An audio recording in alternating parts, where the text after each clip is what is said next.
નમસ્કાર દર્શક મિત્રો, આપ જોઈ રહ્યા છો the Times of Mahisagar news. Radhanpur ખાતે ક્ષત્રિય ઠાકોર સમાજના 17માં ભવ્ય સમૂહ લગ્ન મહોત્સવ યોજાયો। સમાજના અગ્રણીઓ અને સાધુ સંતોની ઉપસ્થિતિમાં 51 યુગલોએ પ્રભુતામાં પગલાં માંડ્યા। પાટણ જિલ્લાના રાધનપુર ખાતે પ્રેમનગર ગામ નજીક આવેલ ક્ષત્રિય ઠાકોર સમાજની કન્યા છાત્રાલય ખાતે ક્ષત્રિય ઠાકોર સમાજના ભવ્ય સમૂહ લગ્ન યોજાયા હતા, જેમાં રાધનપુર સાતલપુર વિસ્તારના ઠાકોર સમાજના દીકરા દીકરીઓએ સમાજની સાક્ષીએ સમૂહ લગ્નની અંદર પ્રભુતામાં પગલાં માંડ્યા હતા।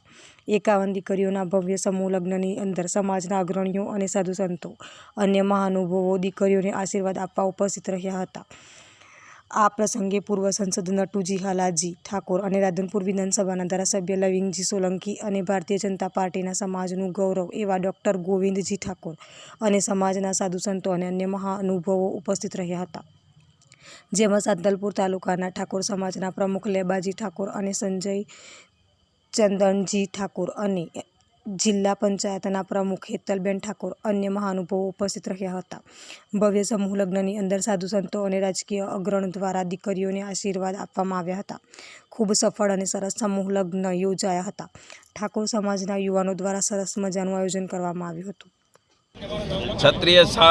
ક્ષત્રિય ઠાકોર સમાજ દ્વારા 17મા સમૂહ લગ્નનું ખૂબ સુંદર રીતે આયોજન થયું છે અને આજે આ સમૂહ લગ્ન આપણા લોકલાડીલા ધારાસભ્ય ભાઈ શ્રી લવિંગજી અને સમૂહ લગ્ન સમિતિ દ્વારા સુંદર રીતે અને સારી રીતે સમૂહ લગ્નનું આયોજન થયું છે, એ બદલ એમને બધાને હું ખૂબ ખૂબ શુભેચ્છાઓ પાઠવું છું। સાથે સાથે જે આજે લગભગ 53 નવદંપતીઓએ આ સમૂહ લગ્નની અંદર જોડાઈ અને ભાગ લીધો છે। આજે નવદંપતીઓ જે પ્રભુતામાં પગલાં પાડ્યા છે એમને પણ પરમ કૃપાળુ પરમાત્મા અને મા ભગવતી ખૂબ સુખી રાખે, એવો સુંદર એમનું જીવન રહે, એમનું આરોગ્ય પણ સુંદર રહે અને તેઓ પણ સમયની સાથે સાથે અને સમાજને સાથે લઈને આગળ વધે એવી શુભેચ્છાઓ પાઠવીએ છીએ।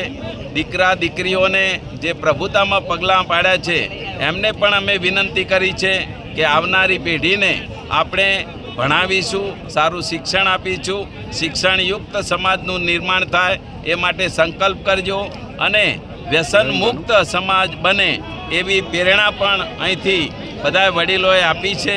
સાથે સાથે સમાજની અંદર આવા સમૂહ લગ્નના કાર્યક્રમો થતા રહે અને સમાજના પૈસાની બચત થાય અને એ પૈસા શિક્ષણ અને આરોગ્યમાં અને બીજા આપણા સમાજના દીકરા દીકરીઓને મદદરૂપ થાય એવું સુંદર આયોજન થયું, એ બદલ બધાને ખૂબ ખૂબ શુભેચ્છા। આપના વિસ્તારના પડે પણના સમાચાર જોવા માટે અમારી channel the Times of Mahisagar ન્યૂઝને